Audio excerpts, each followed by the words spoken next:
I used to think my husband, Mark, was the kind of man other women envied me for.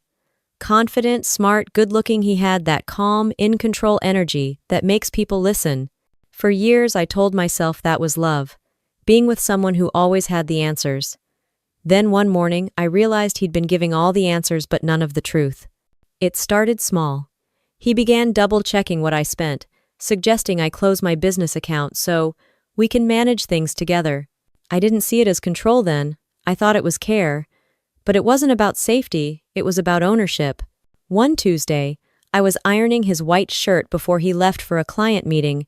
When I handed it to him, my eyes caught a faint red smudge on the collar. Lipstick. I froze. He didn't. He looked down, smiled slightly, and said, "You should change detergents. The bleach is ruining my shirts." That was his thing. Every time something looked wrong, he'd flip it back on me so fast I couldn't even finish a thought. By breakfast, I'd convinced myself I was crazy for even noticing. But the distance grew louder than any argument. He stopped coming home for dinner, started answering calls in another room, always. Work emergencies. His phone stayed face down. And when I asked if something was wrong, he'd sigh like I was a child interrupting an important meeting. One night, I came home early from a client project. The house was quiet, too quiet. Mark was sitting in the dark living room, scrolling through his phone, expression blank. I asked if he was okay. He looked at me for a long second and said, "I just need peace, Alyssa. Everything with you feels heavy." That word heavy sat in my chest all night. I didn't know if he meant me, the marriage, or the weight of his own lies. Over the next few weeks, I noticed he'd stopped wearing his wedding ring during the week. When I asked, he said it was not professional for client meetings. But when he came home late smelling like expensive cologne, the kind I didn't buy, I started keeping mental notes. By then, I'd already learned the art of pretending. Pretending to sleep when he came home. Pretending not to see his phone light up after midnight. Pretending not to hear him humming in the shower the next morning, like nothing had happened. He still kissed me before leaving for work, but the kisses became light, distracted like someone signing a contract they no longer believed in. That's when I noticed something else. How much quieter I'd become. I used to fill our kitchen with music when I cooked, talk about my design projects, or gossip about my clients. Now, I found myself whispering, measuring every word. Not because he asked me to, but because he'd trained me to expect that any word might start a fight. Then came the morning I caught my own reflection in the hallway mirror. My hair was tied up, eyes tired, blouse half-buttoned, coffee gone cold on the counter. I looked like someone standing inside a life that used to belong to her. The mirror didn't lie. I did. I was lying to myself every day, telling everyone we were fine. It was that same morning he came into the kitchen, buttoning his shirt, the same one with the faint lipstick mark.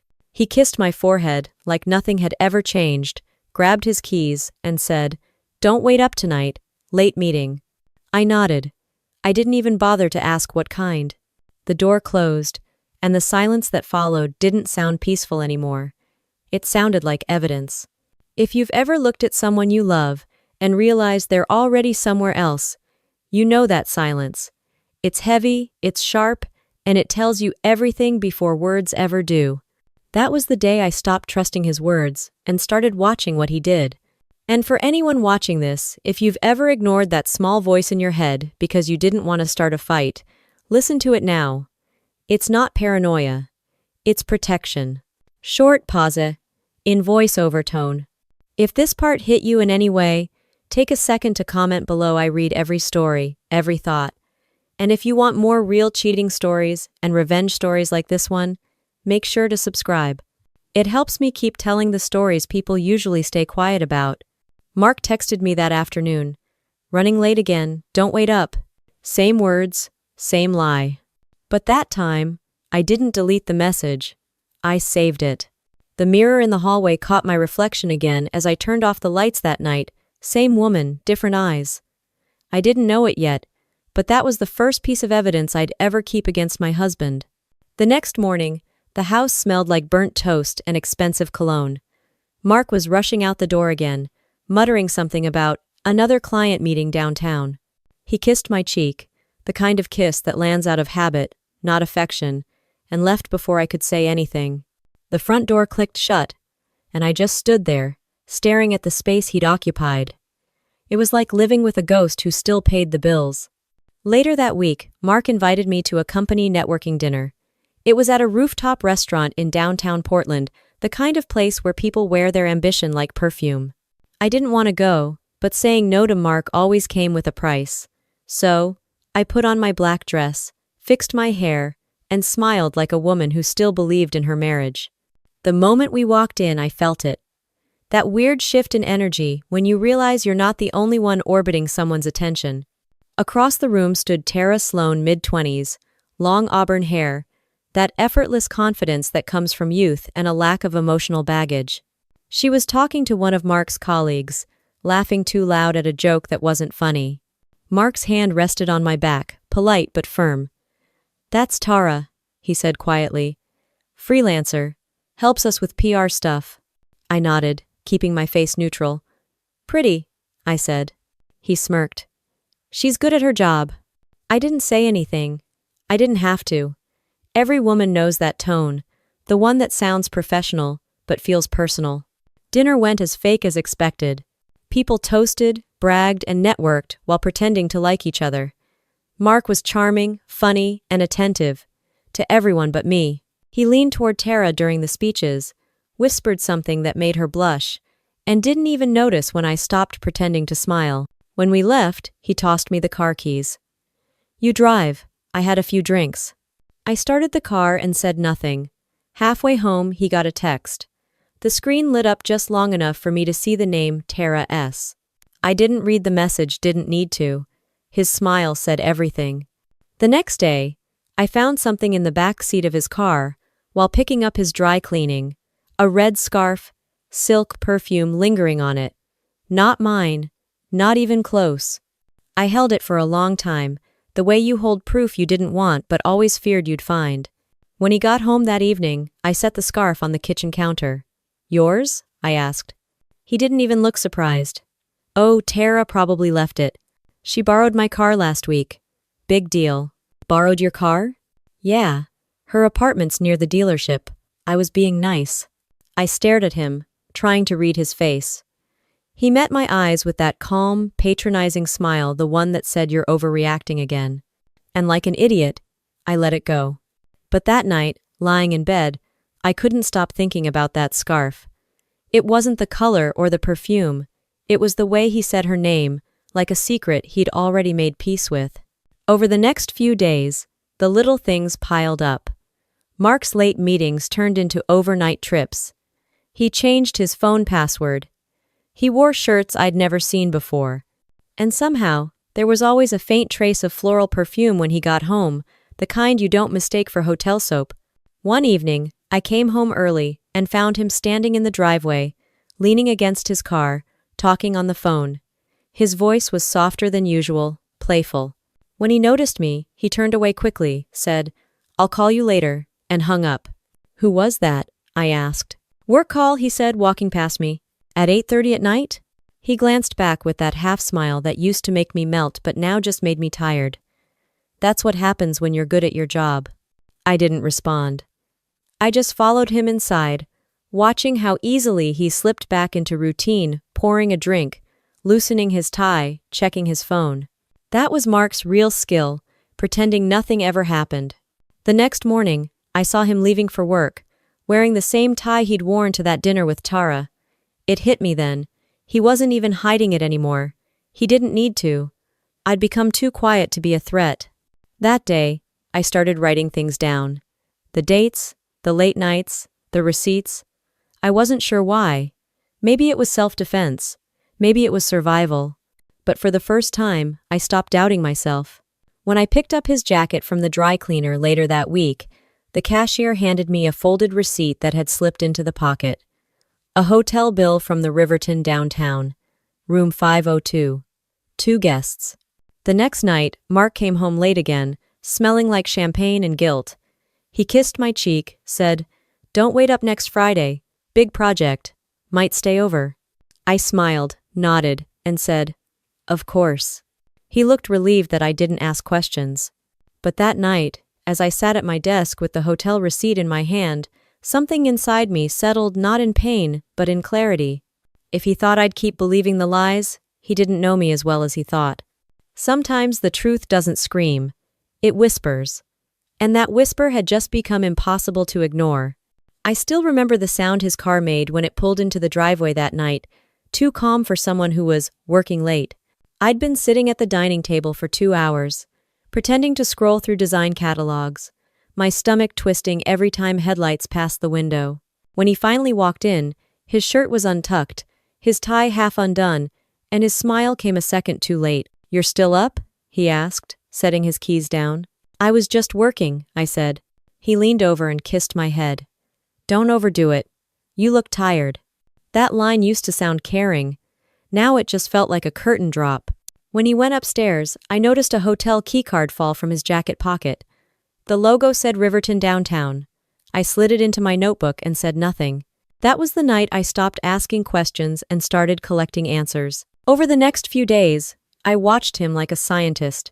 His shirt smelled faintly floral, his phone stayed face down, and he laughed at texts I wasn't allowed to see. He even changed his phone wallpaper from our family photo to a dark, generic background.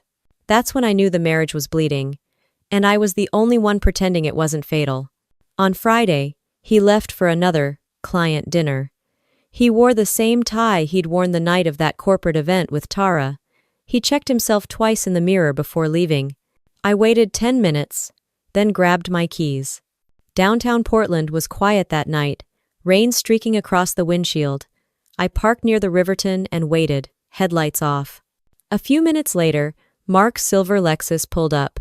He got out, adjusted his jacket, and walked toward the entrance like a man who belonged there.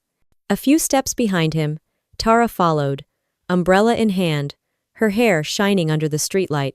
I don't remember breathing. I just watched. He held the door for her, smiled, and placed his hand gently on her back the same way he used to guide me through crowds. They disappeared inside. I sat there for 20 minutes before I could move. My hands were shaking, but not from shock, from clarity. It wasn't a suspicion anymore. It was confirmation, the kind you can't unsee. When I got home, I went straight to the bathroom and stared at myself in the mirror. My lipstick had faded, my eyes were swollen, and I barely recognized the woman looking back. I opened the drawer and pulled out the silver bracelet Mark gave me on our 5th anniversary, the one engraved "Forever Yours." I slipped it off and dropped it into the sink. It clinked once, then went silent. The next morning, Mark came home like nothing had happened. He kissed my cheek, said he stayed with a client who'd had too much to drink. I just nodded, poured coffee, and asked how his night went. He talked for 10 minutes straight, filling every silence with rehearsed details. I didn't interrupt once. I just memorized his lies, word for word. That afternoon, I checked our joint account. He'd withdrawn $480 in cash the night before. The transaction matched the hotel's address. My fingers hovered over the screenshot button before I hit save. He came into the kitchen behind me and wrapped his arms around my waist. "You okay?" he asked. "Yeah," I said. "Just working on something." He kissed my neck. "You worry too much." "Not anymore," I replied. He didn't catch the change in my tone. People rarely do when they're too busy lying. Over the next week, I noticed he grew bolder. He'd leave the house without his wedding ring, saying it made his finger itch. He started wearing cologne I'd never smelled before, the kind that came in fancy black bottles he never used to buy. And every night, his eyes looked less like my husband's and more like a stranger's who just happened to know my schedule. I stopped trying to please him. I started preparing. I copied bank statements, emails, even printed receipts. I learned to move quietly, the way prey does when it finally sees the pattern of the hunter. One night, he left his laptop open. I didn't mean to snoop, my hand just moved on its own. The browser was still logged into his email. There it was, a thread between him and Tara. Dinner reservations, weekend plans, a line that made my skin crawl. "Can't wait to wake up next to you again." I closed the laptop slowly, my hands steady this time. There was no need for confrontation. Truth has more power when it's collected, not shouted. The next morning, I watched him get dressed for work. He smiled at me in the mirror, buttoning his shirt. "You've been quiet lately," he said. "Just tired," I answered. He nodded, adjusted his collar, and walked out.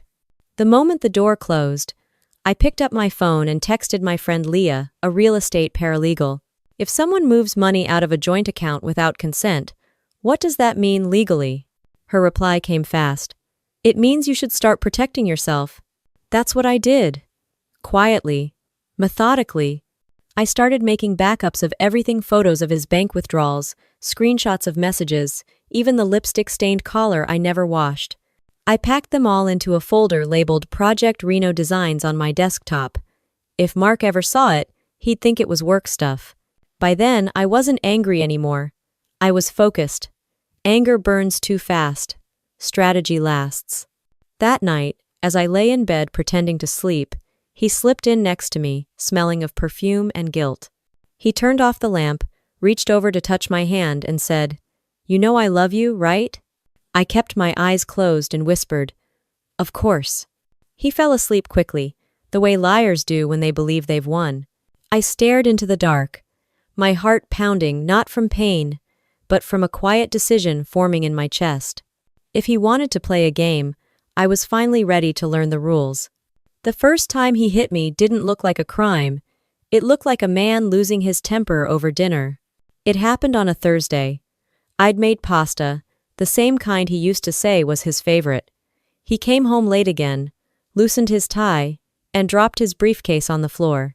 His expression was tight, jaw clenched, eyes dark. I could tell before he spoke that something small was about to become something big.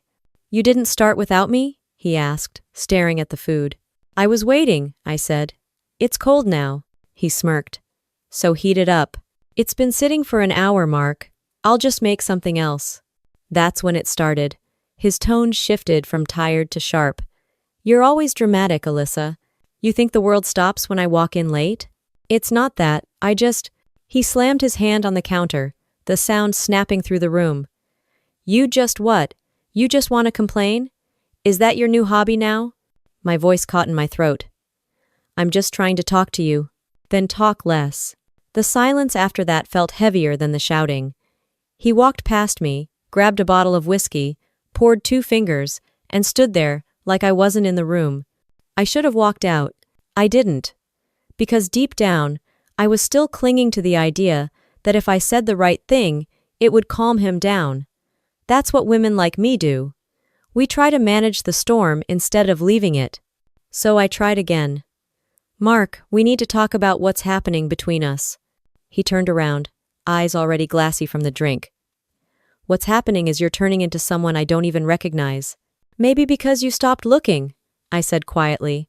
He laughed, the kind of laugh that doesn't reach the eyes. "God, you sound pathetic." I didn't move.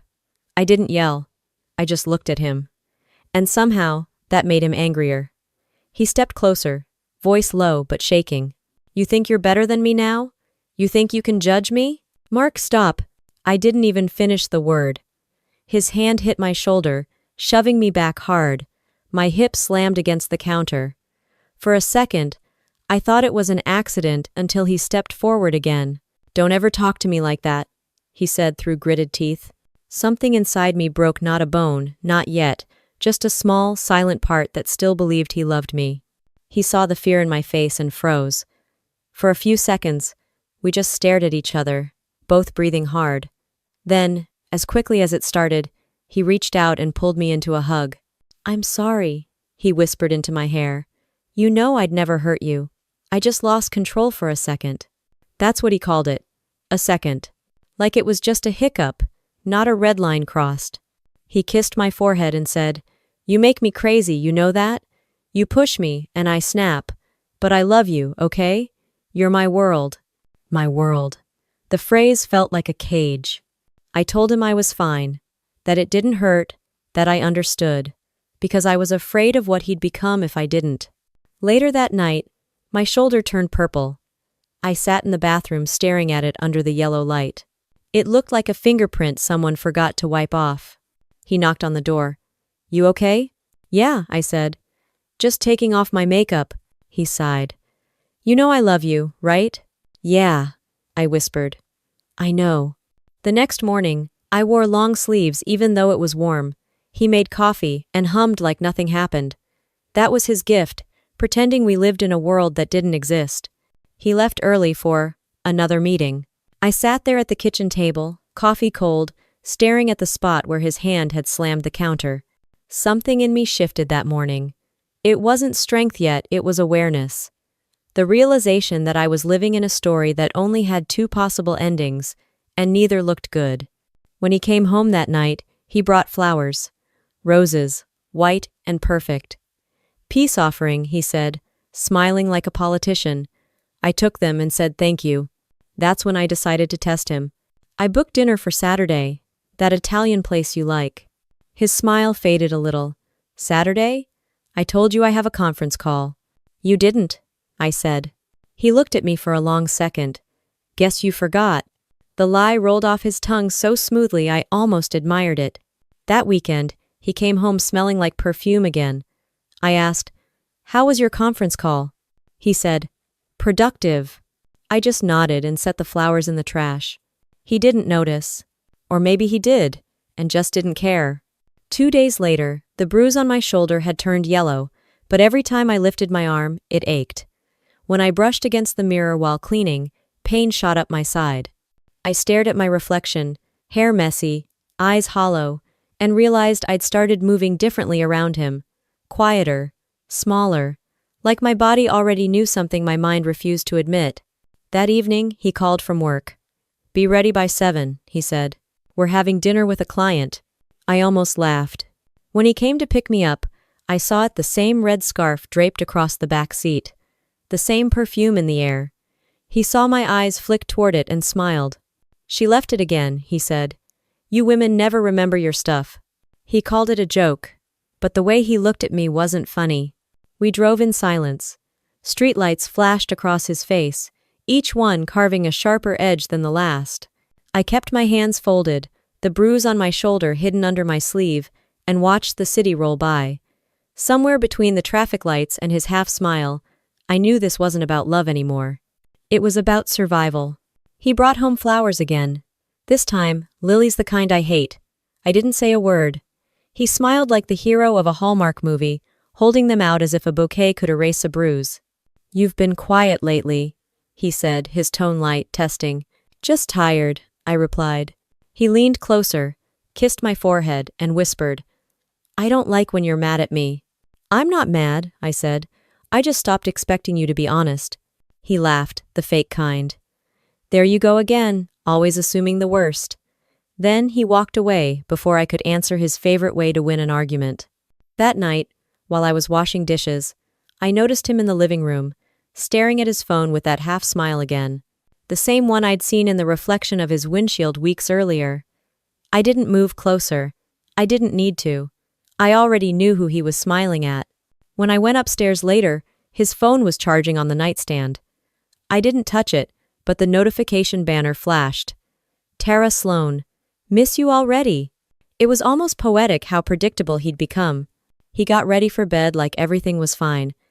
I climbed in beside him, the air between us heavy and fake. He reached for me, but I turned away, pretending to sleep. He sighed, whispered, "Good night," and that was the first time I didn't say it back. The next morning, I made coffee and found him already dressed for work, wearing that same confident smile he put on for the world. "You know," he said, "you should take a break. Go visit your mom or something. You've been stressed." "Stressed?" I asked. "Because my husband comes home late smelling like perfume?" His smile dropped for half a second, then came back even smoother. "You're imagining things again. Maybe you need rest." Gaslighting. His favorite sport. That evening, while he was in the shower, I opened my laptop to check emails. There it was, an alert from our joint credit card. $273.48. Bloom Boutique Hotel. The date matched one of his so-called client nights. All. When he came out of the bathroom, I was sitting on the bed, staring at the screen. "What's that?" he asked. "Hotel bill," I said. "Want to explain?" He didn't flinch. "That's business. I told you, sometimes clients need after-hours meetings." "In a hotel room?" He shrugged, towel around his shoulders. You really think I'd risk everything for some stupid fling? I looked at him and said quietly, You already did. He paused, studying me, then exhaled. You know what your problem is? You can't let things go. You twist everything into drama. Then came the classic move, his voice softening, eyes pretending to glisten with hurt. I'm trying here, Alyssa, but you make it impossible. I can't even breathe around you without being accused of something. And just like that, he turned himself into the victim. I'd seen this trick before, but it still worked at least on the outside. I didn't argue. I just nodded, said, Okay, and waited for him to leave. A few days later, I received an anonymous email. The subject line read, I'm sorry. The message was short. I didn't know he was married. If I had, I would have stayed away. He told me you two were separated. I ended it. I hope you're safe. Tara Sloan. I sat there for a long time, staring at the words. Not anger, not pity, just a strange, hollow understanding. Tara wasn't my enemy. She was just another woman sold the same lie in a different tone. When Mark came home that night, he found me at the kitchen table. Rough day? He asked. I smiled faintly. You could say that. He poured himself a drink and sat across from me. You know, if you'd stop overanalyzing everything, we'd be fine. Fine, I repeated. That's your favorite word. You lie, you cheat, you hit me, and then you call it fine. His glass froze halfway to his lips. What did you say? I leaned forward. You heard me. He stood up, his voice tightening. Watch how you talk to me. I didn't move. Why? Afraid someone might see what you really are? For a moment, the mask slipped. His eyes went cold, sharp, like someone calculating risk. Then he smiled again, that slow, deliberate smirk. You're lucky I love you, Alyssa. Otherwise, that mouth of yours would get you into trouble. That sentence stayed in my head all night. Not because of the threat, but because of how easily he said it. The next morning, he left early. I sat in the quiet house, staring at my coffee cup, when I heard a soft knock at the door. It was Evelyn McCall, my neighbor, the retired nurse, who lived 2 houses down. You okay, sweetheart? She asked. Yeah? I lead. She studied my face, the faint bruise near my collarbone, and nodded like she understood without needing the truth. If you ever need help, she said, just knock 3 times, day or night. Of early. After she left, I sat by the window, looking at Mark's car, parked perfectly straight in the driveway. Everything about his life looked clean, controlled, admirable. And yet, under that polished surface, there was rot. I didn't know it yet, but Evelyn's words would end up saving my life. That night, I washed the lilies he gave me down the garbage disposal, piece by piece. The smell lingered longer than I wanted it to. When he got home, he didn't even notice the empty vase on the counter. He poured himself another drink, kissed the air near my cheek, and said, You're quiet again. I looked at him, calm, almost amused. Just thinking, I said. He chuckled, walking past me. That's always dangerous. He had no idea how right he was. The first time I pressed record, my hands were shaking so badly, I almost dropped the phone. It wasn't courage, it was survival. I'd read once that when people start collecting evidence, it's because they already know the truth. That afternoon, Mark came home earlier than usual. He kissed my cheek and asked what was for dinner, like the past week hadn't happened. His smile was polished, his tone rehearsed. The only difference was the way he kept glancing at his phone every few seconds. While he showered, I slipped into his office and placed a small digital recorder under his desk. It was the size of a light or something I'd bought months earlier for work interviews and never used. I didn't know if it would catch anything. I just needed to hear what he sounded like when he thought no one was listening. That night, he sat across from me at the table, scrolling through his phone as I picked at my food. You barely ate, he said, eyes still on the screen. Not hungry, I replied. He looked up, smiling. You should eat more. You're getting too thin. Funny, I said. I was thinking the same about your excuses. End of quote. The look on his face changed quickly, like someone flipping a switch from polite to dangerous. He didn't say a word, just set his fork down, grabbed his drink, and left the table. The silence that followed was louder than shouting. I waited until I heard the sound of his car leaving the driveway before going into his office to check the recorder. When I pressed play, I heard nothing for the first few minutes. Then, a phone call. His voice, calm, charming. "Yeah, baby. I told her I'm working late again. She bought it. She always does." He laughed, a sound I didn't recognize anymore. The call lasted 6 minutes.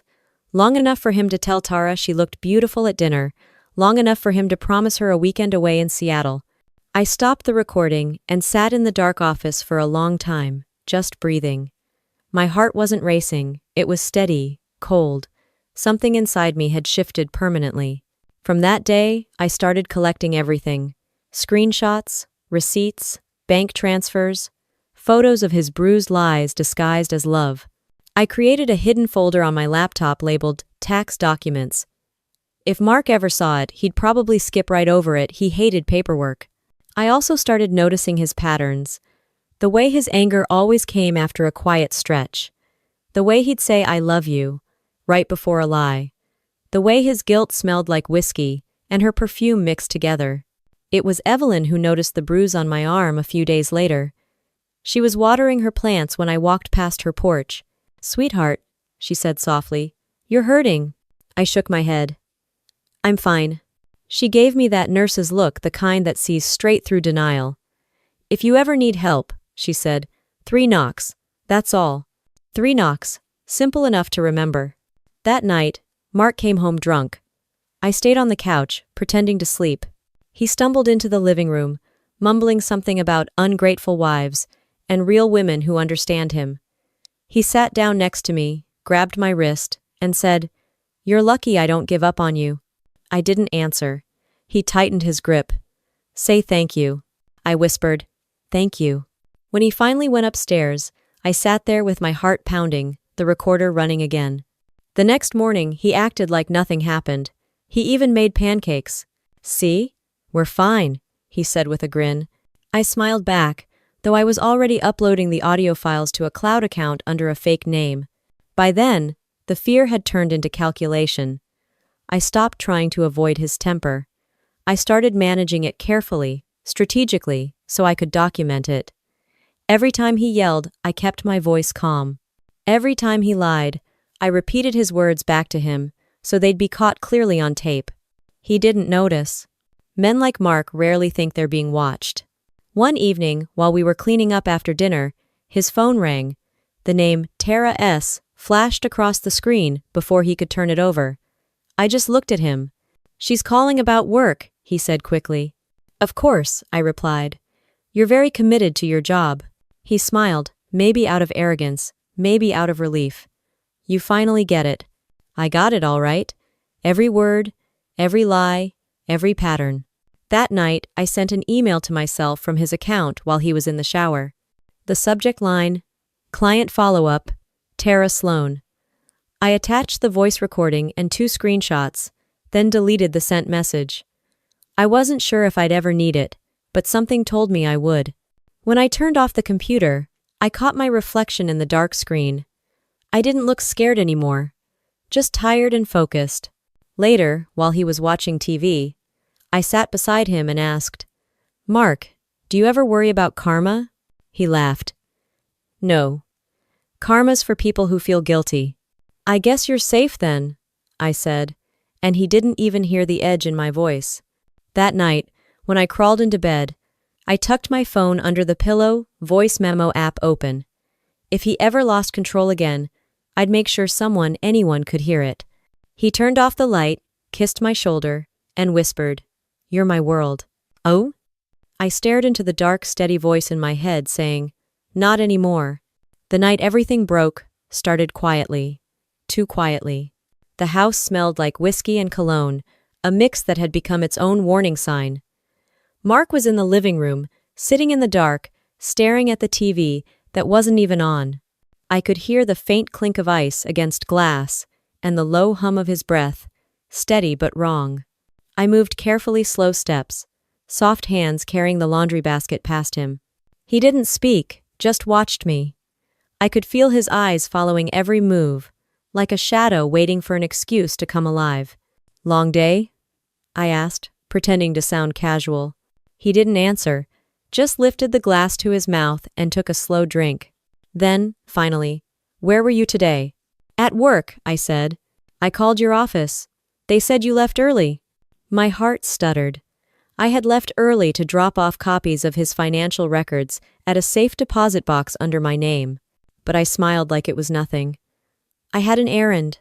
He stared at me for a long moment, then smiled. "It wasn't kind." "You're lying." My fingers tightened around the laundry basket. "I'm not." "Don't insult me, Alyssa." He stood slow and deliberate.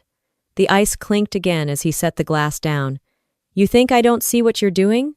"I don't know what you mean." He stepped closer, the floor creaking under his weight. "You've been sneaking around. Whispers on the phone. Locked doors. You think I'm stupid?" I took a breath and said evenly, "Maybe paranoid." That's when he hit me. Not a shove, not a slap. A closed fist that snapped my head to the side and sent the basket tumbling. The sound of glass breaking filled the room, one of his whiskey tumblers crashing to the floor with me. For a second there was no air, just the ringing in my ears and the taste of copper in my mouth. He stood over me, chest heaving.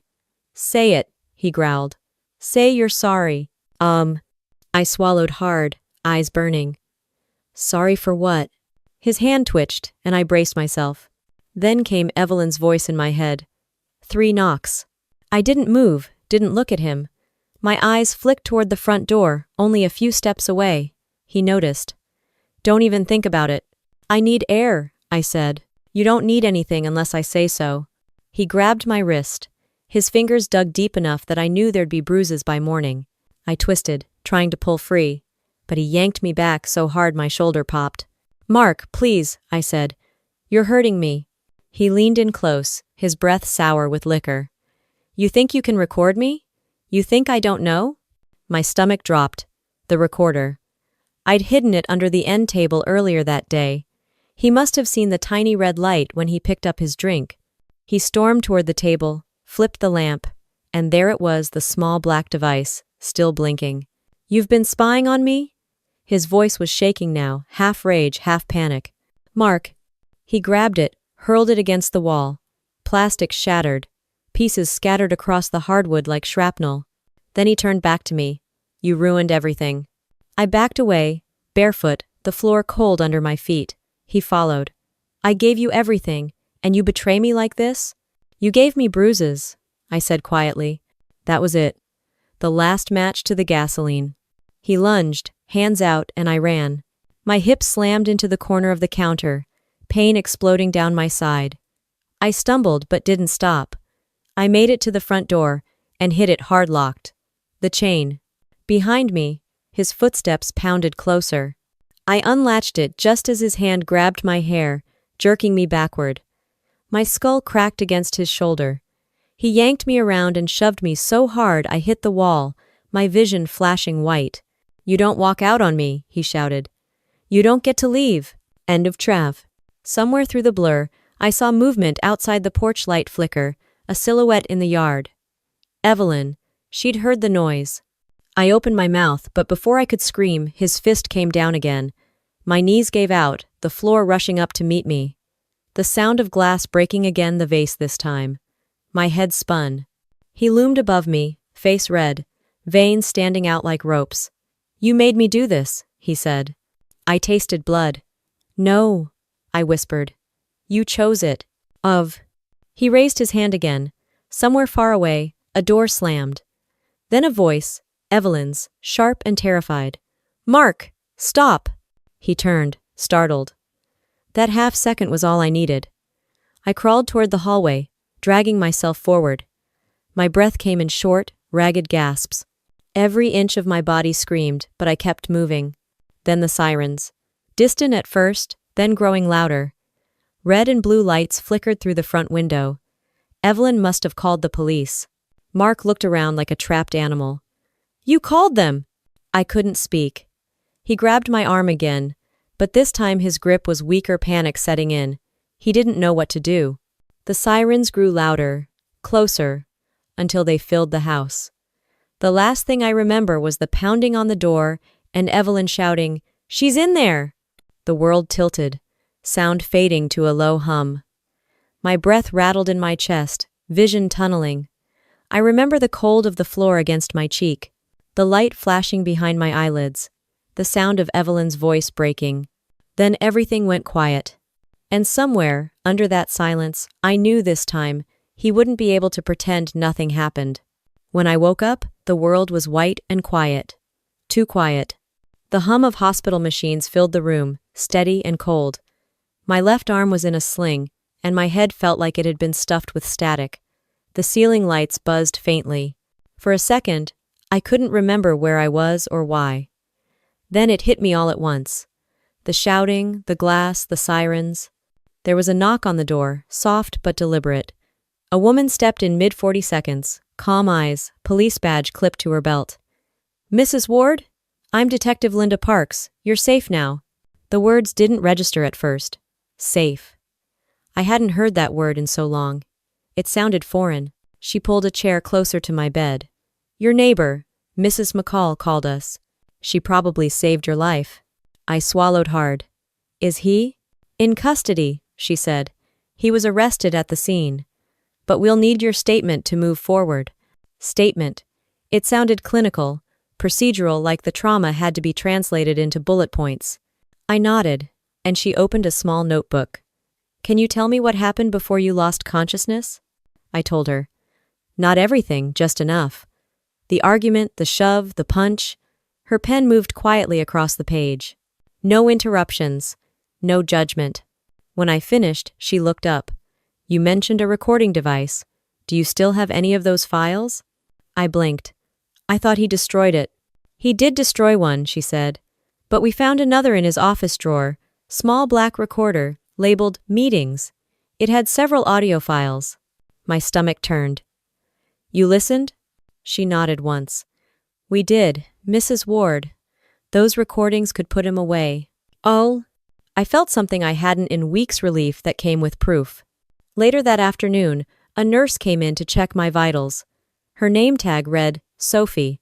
She moved gently, like she'd done this 1,000 times but still cared every time. She said quietly, "You don't have to go back, you know." "I know," I whispered, but part of me didn't believe it yet, because leaving wasn't just walking out, it was rebuilding a life he'd systematically dismantled. When Sophie left, I noticed my phone on the side table. The screen was cracked, but still working. There were 12 missed calls from Mark. I stared at them for a long time, thumb hovering over delete. Then, almost instinctively, I opened the voice memo app. The last recording was still there, the one from that night. I pressed play. His voice filled the room, cold, slurred, cruel. "You ruined everything. You think you can make me look bad? You're nothing without me." And then my voice, soft but defiant. "No, you chose this." The sound of impact came next. Then, silence. I stopped the recording halfway through. I didn't need to relive it again. But I kept the file. It wasn't a memory anymore, it was evidence. Detective Parks returned later with a clipboard and a file. "We'll need you to review this before we submit it. It's the formal statement and the incident report." I scanned the document, the words blurring slightly.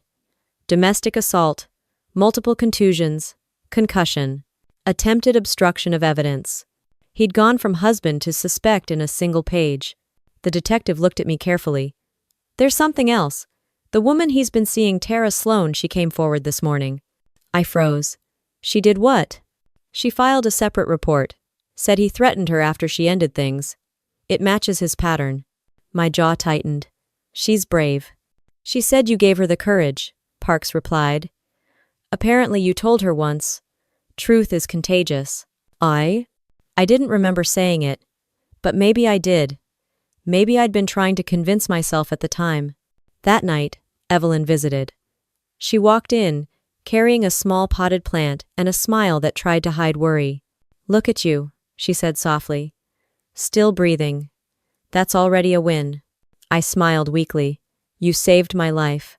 She waved a hand. "You did that yourself. I just made the call." We sat in silence for a while. Then she reached over, squeezed my hand. "When you go home, don't go alone. I'll stay until you sort things out.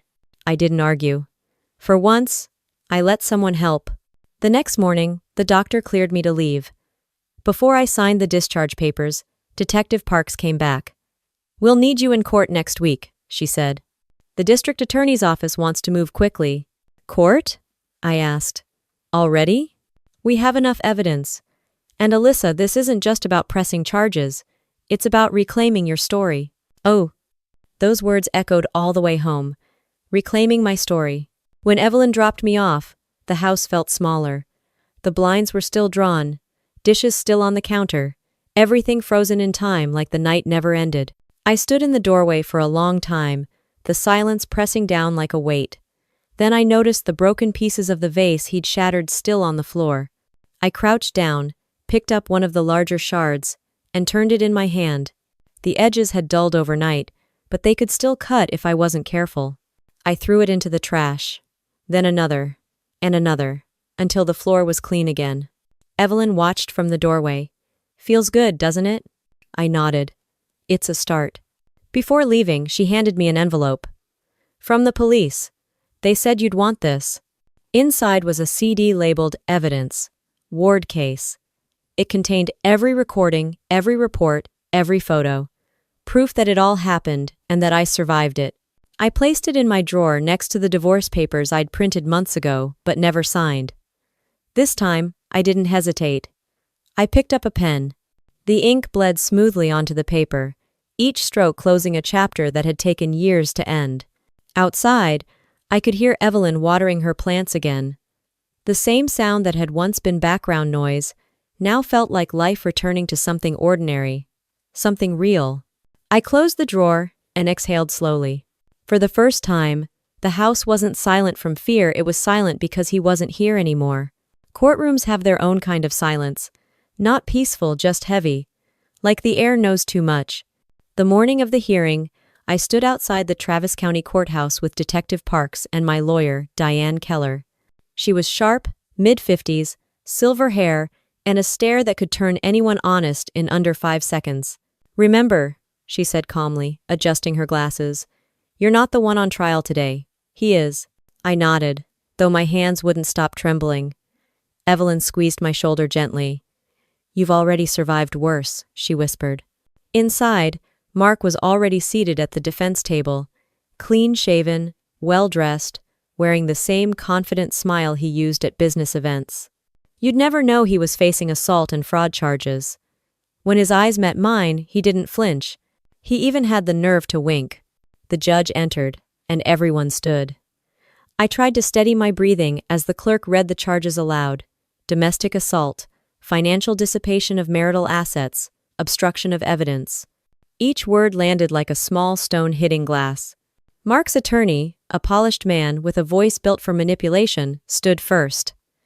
"Your Honor," he began, "my client deeply regrets the argument that occurred between him and his wife. It was a misunderstanding, fueled by stress, alcohol, and emotion. There was never any intent to harm." I almost laughed. A misunderstanding. That's what they called the night I woke up in a hospital. When it was Diane's turn, her voice cut through the room like steel. "Your Honor, this was not an argument. It was a pattern. We have audio evidence, medical records, and financial documentation proving Mr. Ward's deception and abuse. What happened wasn't one night, it was years of control and cover-ups." She handed the judge a folder. I knew what was inside: photos of my bruises, copies of withdrawal slips from our joint account, and the transcript of that final recording. Mark didn't look up. When I took the stand, my knees felt unsteady. The oath sounded strange on my tongue, like something sacred I'd forgotten how to say. Diane guided me gently through the questions. "Can you describe the events leading up to the incident on April 17th? I told them. Not as a performance, just the truth. The late nights, the lies, the red scarf, the first hit, the silence that followed. The room was so still, I could hear the scratch of someone's pen behind me. Mark's lawyer objected halfway through, claiming I was embellishing. The judge overruled. Then came the part I dreaded, the playback of the recording. When the audio started, Mark's voice filled the courtroom. "You think you can make me look bad?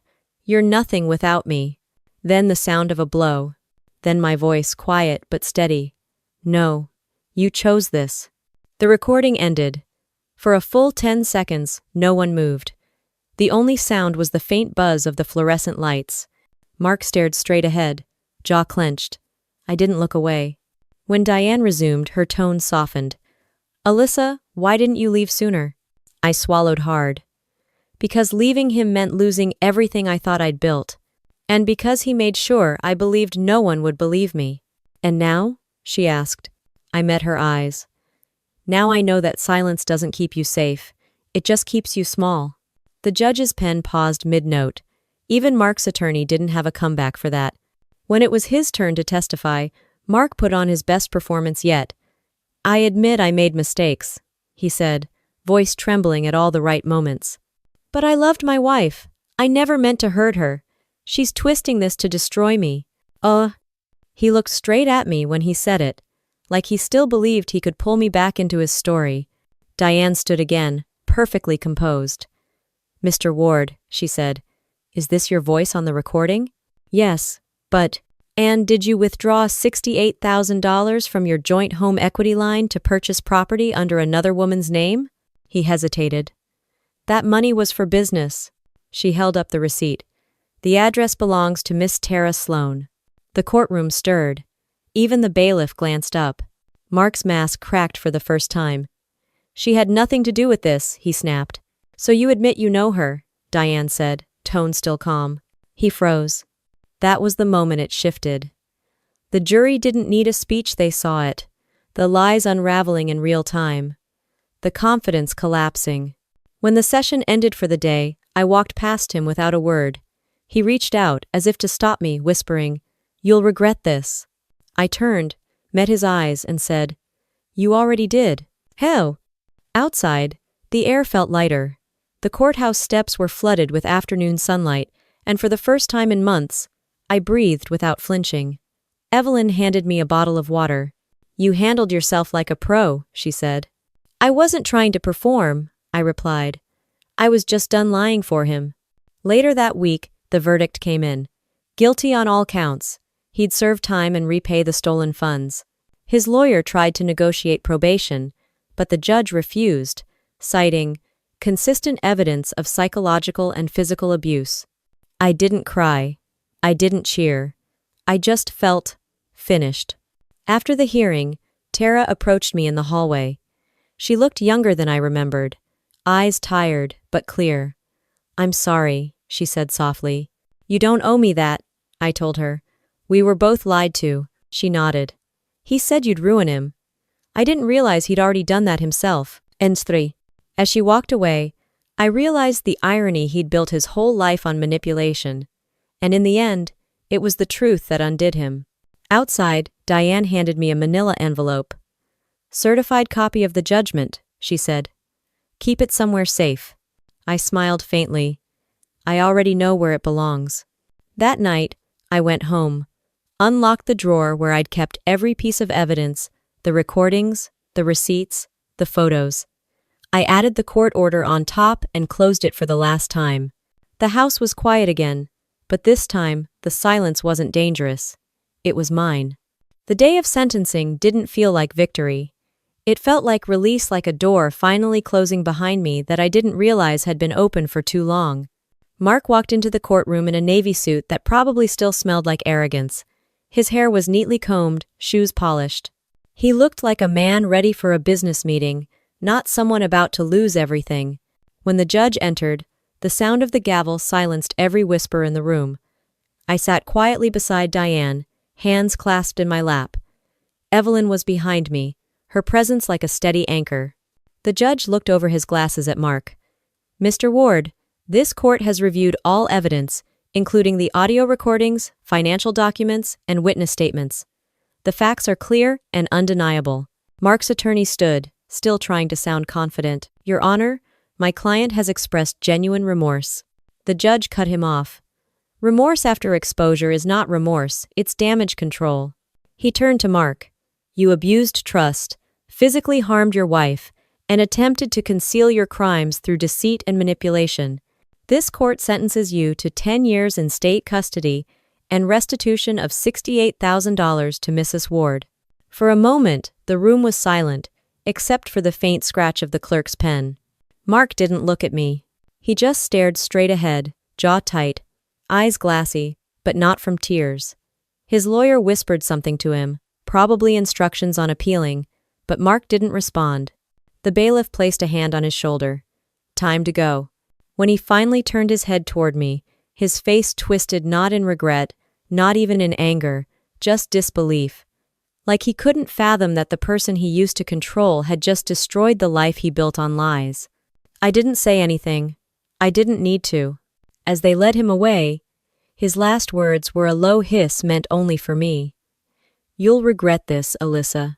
I met his eyes and said softly, "Not as much as you will." The door closed behind him with a metallic echo that felt final. Outside, the sky was gray and heavy, rain threatening to fall, but holding back like even the weather was waiting to see what came next. Diane handed me the official judgment copy. "You did it," she said. I looked at the paper and shook my head. No, the truth did. We walked down the courthouse steps. Reporters were gathered near the entrance, snapping photos, throwing questions that blurred together. "Mrs. Ward, do you have a comment? How long was the abuse? Do you plan to sell the story?" I didn't answer any of them. I wasn't there to perform grief or triumph. I just wanted peace. Evelyn drove us home in silence. When we pulled into the driveway, the house looked different. Smaller, maybe. Or maybe I was just seeing it clearly for the first time without fear, without pretending. Inside, everything was exactly where I'd left it. The couch, the half-empty bookshelf, the faint dent on the wall where one of his outbursts had left a mark. I ran my hand across it, tracing the ridge, then picked up a can of paint from the garage and covered it until the wall looked new again. Evelyn smiled faintly. "You're already rebuilding." "I'm just fixing what he broke," I said. "Same thing, honey." Over the next few days, the house changed. Slowly, quietly. I sold his furniture, donated his clothes, replaced the framed wedding photo with one of me and Ella from last year, the last time she smiled before everything fell apart. Speaking of Ella, she came home that weekend from college. The minute she saw me, she froze. I could tell she'd been carrying her own guilt. "Mom," she whispered, eyes wet. "Why didn't you tell me?" "Because you needed to live your life without this hanging over you," I said. "But it's over now." She hugged me tighter than she ever had before. "You're stronger than I thought." I smiled. "No, I just ran out of fear." Later that evening, we sat on the porch with mugs of tea, while rain finally started to fall. The air smelled clean, fresh, like the first page of something unwritten. "Will you ever forgive him?" she asked quietly. "I don't need to," I said. "Forgiveness is for people who still matter. He doesn't." We watched the rain for a while, listening to the steady rhythm on the roof. For the first time in years, I didn't flinch at the sound of thunder. 2 weeks later, I received a letter from the state correctional facility. I almost threw it away, but curiosity won. It was short, handwritten. "Alyssa, I still love you. You'll always be my wife, no matter what the courts say. Mark." I read it once, smiled, and fed it straight into the shredder. The sound of it turning to confetti was better than any apology could ever be. That night, I slept through the night for the first time in months. No nightmares. No replaying of every word he'd said. Just quiet. The next morning, I walked into his office, my office now, and started cleaning. There, buried under papers, I found the remnants of the broken recorder. I turned it over in my hands and realized something. It wasn't just a device that caught him. It was the moment I stopped letting him define reality. I tossed the shattered pieces into the trash, opened the windows, and let the air in. Evelyn stopped by with her usual knock 3 times. I opened the door, and she grinned. "Just checking. Old habits die hard." "Good ones can stay," I said. She handed me a small folder. "From your lawyer. The deed transfer. The house is officially yours now. And." For a second, I couldn't speak. My name was on every page, no longer attached to his. Mine alone. I signed where Diane had marked, closed the folder, and said, "I guess that makes it official." Evelyn nodded. "Freedom always is." The rain had stopped, and sunlight spilled across the porch, catching on the wet railing. I watched the light scatter, golden and calm, and thought how strange it felt to finally see beauty in silence again. Because this time, it wasn't the silence of fear. It was the silence of being free. Peace didn't arrive like a sunrise. It came in fragments, quiet mornings, unopened letters, and the sound of rain that no longer scared me. After the sentencing, I left Portland for a while. I needed distance from the house, from the walls that remembered too much. Evelyn helped me pack the essentials: my laptop, some clothes, and the photo of Ella at her college graduation. Everything else could wait. I rented a cabin in Bend, Oregon, a small wooden place near the edge of a lake. The real estate ad called it The Haven. At the time, I thought it was corny. But the first night I slept there, I understood. The quiet wasn't emptiness, it was space. The morning started with the smell of pine and coffee. I'd sit on the porch, wrapped in a blanket, watching fog rise off the water. No shouting, no footsteps pacing the hall. Just the slow rhythm of my own breath. For weeks, I didn't talk to anyone, except Evelyn and my lawyer. Diane handled the financial settlement, Mark's restitution, the sale of his downtown property, and the transfer of our remaining accounts. Every time she called, her tone grew a little lighter. "He's run out of tricks," she said one day. "Everything's in your name now, clean and legal." The last loose thread was the company Mark had run. The board had voted to remove him after the trial, but they wanted someone to step in temporarily to stabilize things. Diane suggested me. At first I laughed. The company he used to funnel money? No thank you. But she pushed back gently. "Alyssa, you're the one who found the paper trail. You understand the books better than anyone. Don't let his mistakes scare you away from something you can rebuild." That line stuck with me. Don't let his mistakes scare you away. So, 2 months later, I drove back to Portland. Same city, new life. Walking into that office again was surreal. The receptionist, a young woman named Katie, froze when she saw me. "Mrs. Ward," she said quietly, "we didn't think you'd ever come back." I smiled. Neither did I. The first thing I did was clear his desk. Every personal photo, every framed award, every object that screamed, "Mark Ward, CEO." I packed it all into a single box and handed it to HR. "Send it to the prison if he wants it," I said. "Otherwise, donate it." When the staff meeting started, I told everyone the same thing. We're not rewriting the past, we're building something better. It wasn't about revenge. It was about reclamation. The same office that once made me feel small was now mine to reshape. Outside of work, I started therapy again. Real therapy this time. Not the couples sessions where Mark would charm the counselor while I sat quiet and invisible. My therapist, Dr. Ramos, asked me one question that cut deeper than any memory. "What does safety look like to you now?" I didn't know how to answer at first. I said things like, "locks on doors," or "no yelling." But over time, the answer changed. Safety started looking like a morning cup of coffee I didn't have to rush. Like laughing with Ella without watching my words. Like walking past a mirror and recognizing the woman in it again. Ella visited often. She'd bring groceries and that effortless brightness that only youth can carry. "This place suits you," she said one weekend, sitting on the porch swing. "You look peaceful here." "Peaceful is a work in progress," I replied. She nodded. "Do you ever think about dating again?" I laughed. "Only when I want to remind myself how much I love solitude." "Mom," she said, rolling her eyes, "not every guy is him." "I know," I said, smiling. "But for now, I like being just me." At night, I'd write. Not about him, not about pain, but about what came after. The quiet victories. The first time I slept through thunder without flinching. The first day I wore a sleeveless shirt without worrying about hiding old bruises. I didn't plan to publish any of it, but somehow my stories found readers. Evelyn helped me set up a small blog, Haven by Alyssa Ward. I wrote about recovery, independence, and learning to rebuild from ruins. I didn't expect anyone to care, but within weeks, emails poured in from women across the country. Some told me they'd left their own abusive marriages. Others said they were still in them but finally had hope. I read every message, sometimes crying, sometimes laughing.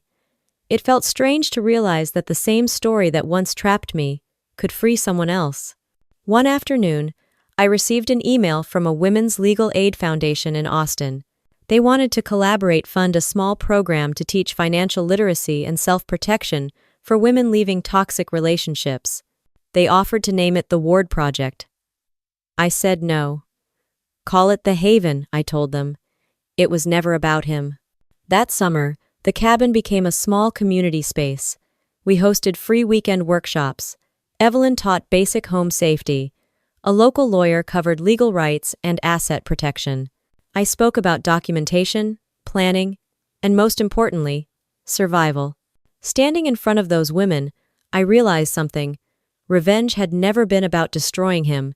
It had always been about reclaiming myself. After one session, a woman about my age came up to me. She said, "You make it sound like healing is easy." I smiled gently. "It's not. It's just possible." The night after that event, I sat on the porch again, notebook in hand, writing down one last line for the blog. You don't heal because they apologize. You heal because you decide their silence isn't your home anymore. The lake shimmered under the moonlight. Somewhere far away, a wolf howled. And for once, it didn't sound lonely, it sounded free. Inside, my phone buzzed. A text from Ella. "Proud of you, Mom. You did it." I typed back, "No, sweetheart.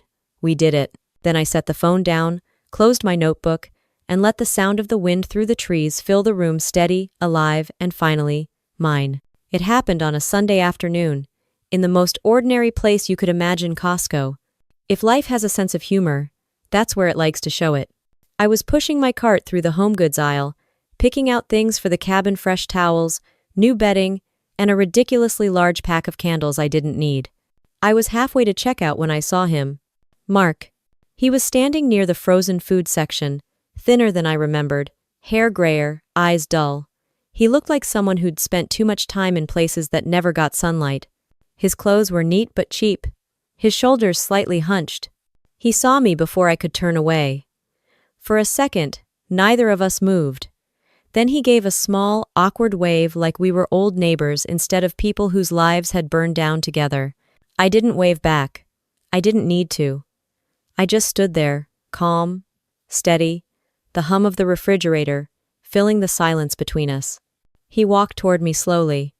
No arrogance this time, no performance, just a man trying to find something to say that would make the past smaller. "Alyssa," he said finally, his voice low. "You look good." He nodded. "Thanks." He hesitated, eyes darting between my cart and my face. "I've been out for a while now, working construction, staying clean, trying to, make things right." I said nothing. He shifted his weight. "You probably don't want to hear it, but I'm sorry." The word hung there for a moment, fragile and empty. I looked at him, really looked. The man who once made me afraid to breathe too loud now couldn't even meet my eyes for more than a second. That was justice enough. "I don't hate you," I said quietly. "I just don't think about you anymore." He blinked, like that hurt more than anything else I could have said. He nodded slowly. "Fair enough." I picked up my cart and started walking past him. As I did, I caught a faint whiff of sawdust and sweat. No cologne, no lies, just ordinary.